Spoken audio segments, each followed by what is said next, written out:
Next question today is, hey, do you believe that any state is going to flip party in the 2020 presidential election from the 2016 results?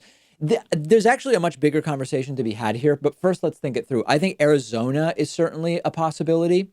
Donald Trump the Democrats had a very strong showing in Arizona during the midterms, and polling is looking very strong in Arizona. So Arizona is a possibility that might flip in 2020. When we talk about key states that went to Trump by a little bit, but in 2016, but could go the other way, North Carolina is certainly a possibility. Georgia's a possibility, although less likely. I think if Georgia goes blue in 2020, it will be a landslide against Donald Trump. I find it hard to believe there would be a situation where Georgia is isolated as a state that flips, and otherwise the election is basically as in 2016. Even though we have 50 individual elections, there are still trends and there is still momentum. And I think if Georgia goes blue, a lot of other things will go blue as well.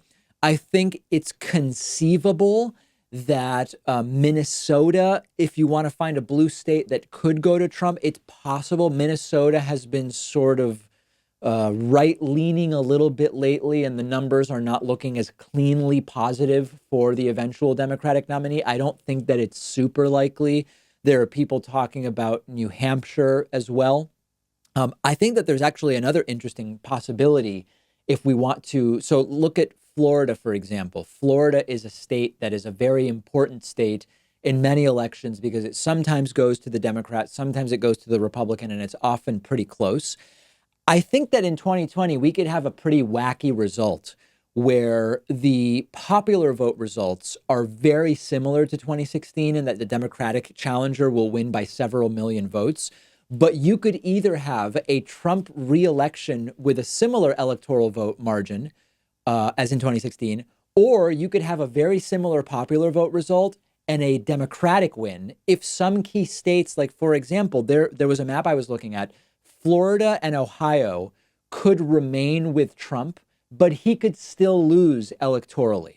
And there are some pretty wacky maps that have been put together that are at least conceivably plausible based on state polling right now.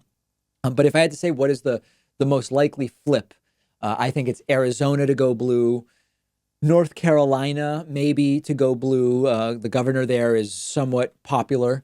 And I think the one thing to consider when we look at these numbers is that because there is no Democratic nominee yet, the Republican propaganda machine has not yet been able to just focus on any one Democratic candidate, whereas every Democratic candidate has been talking about Donald Trump. Sometimes even during the debates, Democratic candidates won't even talk about their own policy. They'll be asked a question about what they would do, and they will just criticize Donald Trump. We've seen Pete Buttigieg do it. We've seen Kamala Harris do it. I won't list everybody because almost everyone has done it, at least at some point during the debates.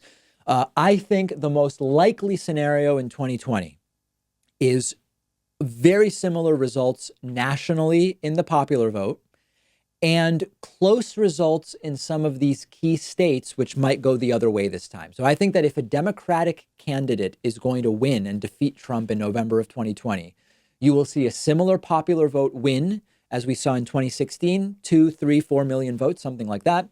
But you will see small margins go the other way in those few key states that made it for Trump. It was Wisconsin, it was Michigan, Pennsylvania, North Carolina.